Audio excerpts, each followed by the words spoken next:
এরকম নিমকি যদি গরম গরম চায়ের সাথে থাকে তাহলে কিন্তু সন্ধ্যেবেলা আর বিস্কুটের প্রয়োজন হবে না। দেখুন কেমন সুন্দর খাস্তার মুচমুচে আওয়াজ হচ্ছে, কিরকম খাস্তার মুচমুচে হয়েছে দেখুন।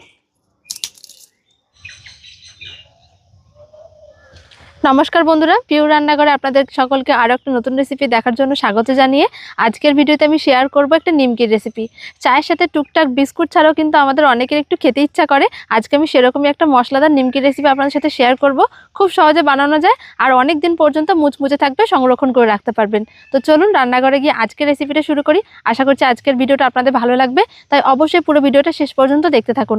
আর আমার চ্যানেলে যদি নতুন বন্ধু হয়ে থাকেন তাহলে অবশ্যই আমাদের চ্যানেলটিকে সাবস্ক্রাইব করে এবং আমাদের ফেসবুক পেজটিকে ফলো করে আমাদের পাশে থাকবেন। নিমকি তৈরি করার জন্য আমি এখানে 500 গ্রাম ময়দা নিয়ে নিয়েছি। আর অবশ্যই করে যদি এই নিমকিগুলো আপনারা অনেক দিন পর্যন্ত খাস্তা মুচমুচে রাখতে চান বা বাড়িতে সংরক্ষণ করতে চান তাহলে কিন্তু ময়দা দিয়েই বানাবেন। তাছাড়া কিন্তু এই একইভাবে আটা দিয়েও তৈরি করে নেওয়া যায়। প্রথমে আমি ময়দাটা মেখে নেব। আর এই ময়দার মধ্যে আমি এখানে কিছু মশলা দিয়ে দেব। দিয়ে দিচ্ছি স্বাদ মতো লবণ, হাফ চামচ দিয়ে দেবো কালো জিরে। আর তার সাথে আজকের এই নিমকিগুলো যেহেতু একটু মশলাদার বানাবো তার জন্য কিছুটা শুকনো লঙ্কা এরকম কুচি কুচি করে কেটে নিয়েছি। যদি না দিতে চান তাহলে কিন্তু না দিলেও চলবে, তবে আজকের নিমকিগুলো একটু অন্যরকমভাবে বানাচ্ছি আমি। আর তার সাথে আমি দিয়ে দেবো কিছুটা কসুরি মেথি, একটুখানি হাতে করে এইভাবে ঘষে নেব। এই কসুরি মেথি যদি হাতের কাছে থাকে তাহলে একটু দিয়ে দেবেন, খেতে বেশ সুন্দর লাগে, খুব সুন্দর একটা সেন্ট বের হয় যেহেতু। তার সাথে দিয়ে দেবো 2-3 চিমটি মতন একটু খাবার সোডা। শুকনো উপকরণগুলো এবার প্রথমে ভালো করে মিশিয়ে নেব। নিমকি মুচমুচ আর খাস্তা করার জন্য প্রধান কাজ হলো খুব সুন্দর করে ময়াম করা। যত ভালো ময়াম হবে তত ভালো খাস্তা হবে। শুকনো উপকরণগুলো মিশিয়ে নেওয়ার পরে আমি এর মধ্যে এবারে তেল দিয়ে দেব। প্রথমে 5 চামচ তেল দিচ্ছি। তেলের পরিবর্তে ঘি কিংবা বাটার দিয়েও নেওয়া যেতে পারে।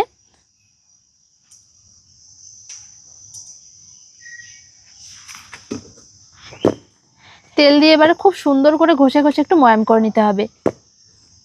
তেলেও কিন্তু খুব ভালো ময়াম হয়, তবে যদি ময়ামের ধাঁচটা ঠিকঠাক বুঝতে হয় তার জন্য কিন্তু আগে ভালো করে তেল দিয়ে এভাবে ঘষে ঘষে ময়ামটা করে নিতে হবে। 5 চামচ তেল দেওয়ার পরে খুব ভালো করে আমি মিশিয়ে নিয়েছি, কিন্তু দেখুন এখনও কিন্তু ময়ামের মধ্যে একদমই ভিজে ভিজে ভাব আসেনি, খুব ঝুরঝুরে রয়েছে। তার জন্য এর মধ্যে আমি আরও কিছুটা তেল দিয়ে দেব। আবারও 5 চামচ মতন সাদা তেল দিয়ে দিচ্ছি।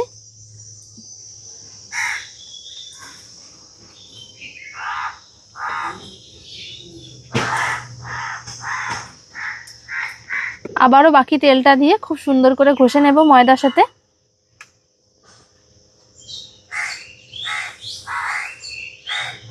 তেল দিয়ে ভালো করে ময়াম করে নিয়েছি।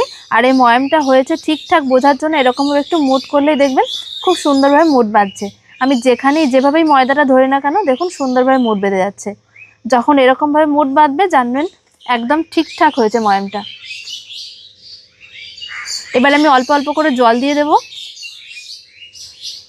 জলটা সবসময় আস্তে আস্তে অল্প অল্প করে দিতে হবে, কেননা যদি ডোটা নরম হয়ে যায় তাহলে কিন্তু শেপগুলো দেওয়া যাবে না নিমকির।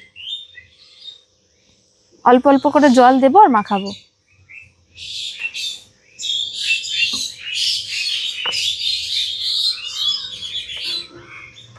অল্প অল্প করে জল দিয়ে আমি ডোটা মেখে নিয়েছি। দেখুন ঠিক এরকমভাবে মেখেছি, একদম নর্মাল, খুব বেশি শক্ত আবার খুব বেশি নরমও না। আর এই ডোটা মেখে নেওয়ার পরে 5-10 মিনিট মতন একটু রেস্টে রেখে দিতে হবে। আমি ঢাকা দিয়ে দিচ্ছি। 10 মিনিট মতন আমি ডোটাকে রেস্টে রেখেছিলাম। এবারে আমি নিমকির শেপগুলো তৈরি করে নেব। আর অবশ্যই করে কিন্তু একটু রেস্টে রাখতে হবে, কারণ এর মধ্যে যেহেতু খাবার সোডা দেওয়া রয়েছে তা না হলে ময়দাটা সেট হবে না। 10 মিনিট রেস্টে রেখেছিলাম। আর দেখুন আগের থেকে ময়দাটা হালকা একটু ঢলে গিয়ে নরম হয়ে গেছে। আরও একবার ভালো করে একটু মেখে নেব।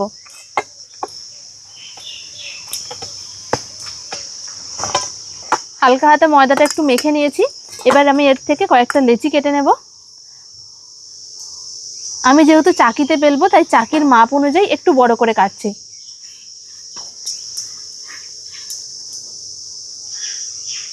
ঠিক এরকম বড় বড় করে কেটে নিচ্ছি। লেচিগুলো কেটে নেওয়ার পর হাতে করে এইভাবে নিয়ে ঘুরিয়ে ঘুরিয়ে একটু সমান করে নিতে হবে, তাহলে যখন বেলবো এই ওপরের ভাঁজগুলো আর থাকবে না। দেখুন একদম সমান হয়ে গেছে।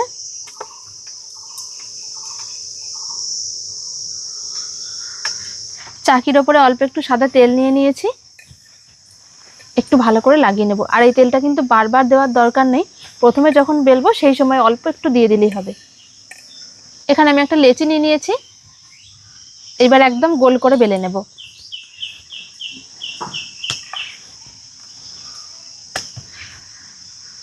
বেলার সময় কিন্তু শুকনো ময়দা বা আটা ছড়ানোর দরকার নেই, একদম পাতলা করে একটা রুটি বেলে নিয়েছি। আর অবশ্যই করে কিন্তু একটু পাতলা করেই বেলতে হবে।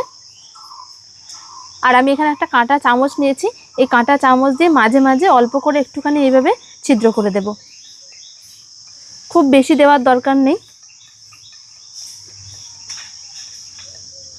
এবারে চাকু দিয়ে শেপটা দিয়ে নেব।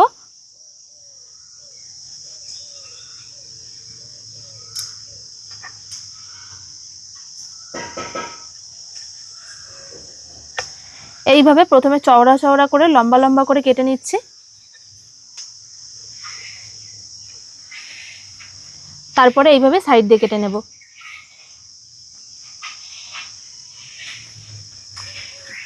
আমি একটু বড় বড় করে কাটছি, যদি মনে হয় তখন কিন্তু একটু ছোট ছোট করেও কেটে নিতে পারেন। আর এই যে ছোট ছোট অংশগুলো রয়েছে এইগুলো আমি তুলে নেব, কারণ এগুলো দিয়ে ঠিকঠাক সমান আসবে না শেপটা। তারপরে ঠিক এই মাঝখান বরাবর একটা করে দাগ দিয়ে দেব। আর আজকের নিমকিগুলো আমি ঠিক এরকম তেকোনা করেই বানাবো।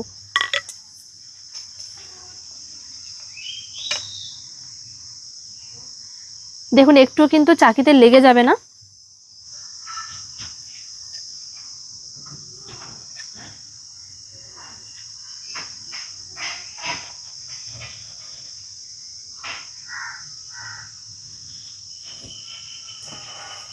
বেশ কিছু নিমকি আমি এখানে বানিয়ে নিয়েছি দেখুন। আর এগুলো রাখার পরে কিন্তু একটার সাথে আর একটা গায়ে লেগেও যাবে না, কোনো অসুবিধাই হবে না। তাই তেল কিংবা শুকনো ময়দা কোনো কিছু দেওয়ার দরকার নেই। এবারে নিমকিগুলো ভেজে নেব। তবে আমি সব নিমকিগুলো কিন্তু একসাথে বানাইনি, কারণ একসাথে যদি অনেক নিমকি দেওয়া থাকে তাহলে একটার গায়ে একটা লেগে বসে যেতে পারে, শেপটা নষ্ট হয়ে যাবে। তো কিছু নিমকি বানিয়েছি, যেগুলো বানিয়েছি সেইগুলো ভেজে নেব। নিমকি ভাজার জন্য এখানে সাদা তেল দিয়ে দিচ্ছি। তেলটা ভালোভাবে গরম হয়েছে কিনা দেখার জন্য একটা নিমকি দিয়ে দেখছি। দেখুন নিমকিটা দিতে না দিতেই খুব সুন্দরভাবে ভাজা হতে শুরু করে দিয়েছে, আস্তে আস্তে তেলের উপরে ভেসে উঠলো। ঠিক এই রকমভাবে তেলটা গরম হলে তারপরে দিতে হবে। আমি এরকমভাবে ঝাঁঝরির ওপরে বেশ কয়েকটা নিমকি এইভাবে চাপিয়ে নিয়েছি একসাথে, তাহলে দিতে সুবিধা হয়।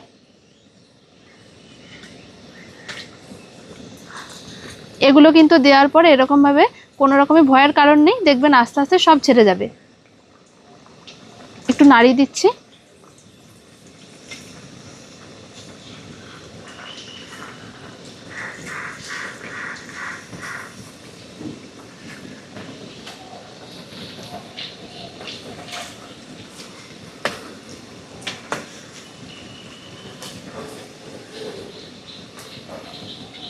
তেলে পড়তেই দেখুন সুন্দরভাবে ওপরে ওপরে কীরকম ফুলে ফুলে উঠছে।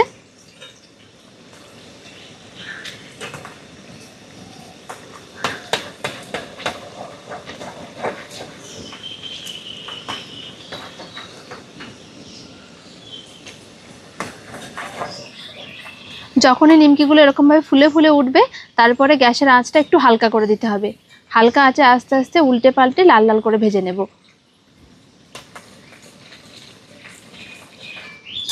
দেখুন আস্তে আস্তে নিমকিগুলো ভাজা হয়ে আসছে। যখন এরকম বুদবুদ কমতে শুরু করবে তখনই বুঝতে হবে যে নিমকিগুলো বেশ সুন্দরভাবে ভাজা হয়ে গেছে। আমি আরেকটু হালকা করে লালচে করে নেব। নিমকিগুলো থেকে পুরোপুরি বুদবুদ ওঠা কমে গেছে, আর দেখুন হালকা রঙও একটা এসে গেছে। এর থেকে আমি আর বেশি লালচে করছি না। এবারে তেল ঝরিয়ে নেব।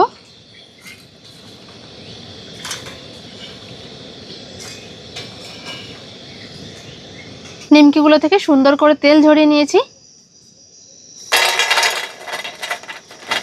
দেখুন কেমন সুন্দর খাস্তার মুচমুচে আওয়াজ হচ্ছে, আওয়াজ শুনলেই বুঝতে পারবেন। ওই একই তেলে একই রকমভাবে নিমকিগুলো ভেজে নেব।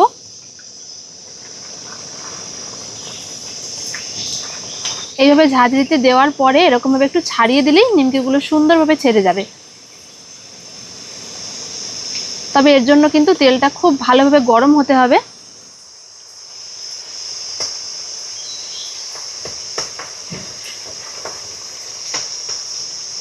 সব নিমকিগুলো তেলের ওপরে ভেসে এরকম ফুলে যাওয়ার পরে গ্যাসের আঁচটা আমি কমিয়ে দিয়েছি। এবারে আস্তে আস্তে হালকা আঁচে ভেজে নেব। অনেকেই আমরা বাড়িতে নিমকি তৈরি করি, তবে অনেক সময় দেখা যায় যে নিমকি ভালো খাস্তা হয় না, বা যেই সময় ভাজি সেই সময় ভালো খাস্তা মুচমুচে থাকলেও নামানোর পর যখনই ঠান্ডা হয় আস্তে আস্তে নরম হয়ে যায়। তবে আজকে আমি যেভাবে দেখালাম এরকমভাবে যদি আপনারা বাড়িতে নিমকি তৈরি করেন, যেরকম ফুলবে, মুচমুচে হবে, খাস্তা হবে, আর অনেক দিন পর্যন্ত এরকমই মুচমুচে থাকবে, একটুও নরম হবে না, অনেক দিন সংরক্ষণ করতে পারবেন। দ্বিতীয় ব্যাচের নিমকিগুলো দেখুন সুন্দর ভাজা হয়ে গেছে আর সুন্দর একটা কালারও এসে গেছে।